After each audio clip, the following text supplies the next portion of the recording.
October 10th, 732, Austrasian Mayor of the Palace Charles Martel saves Western Europe from domination by Muslims, but more importantly establishes Frankish domination of Western Europe. 1871, Chicago burns out.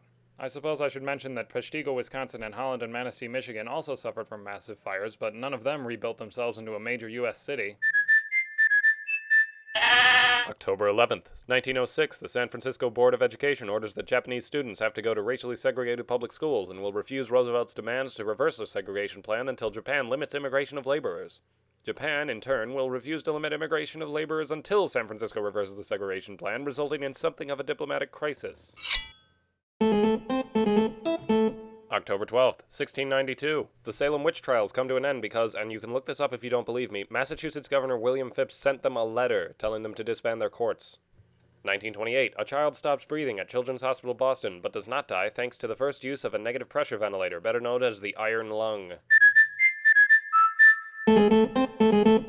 October 13th, 1881. Eliezer ben Yehuda and friends revive the Hebrew language. 1946. I didn't mention the anniversary of the French Fifth Republic's establishment last week because a regime that lasts for only a short period of time and does little more than restore the status quo antebellum is much more comical.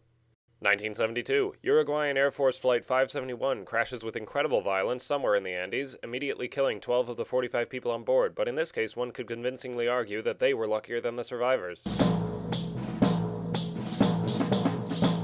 October 14th. 1912, Theodore Roosevelt, while campaigning for a third non-consecutive term, re-election, gives a 90-minute speech in Milwaukee, Wisconsin, which would be a lot less remarkable if he hadn't just been shot in the chest.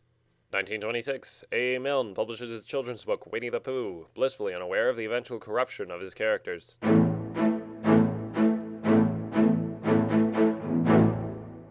October 15th, 1888. I've already mentioned what a twisted guy Jack the Ripper was, but now it seems he's going the Hannibal Lecter route, albeit with lower literacy.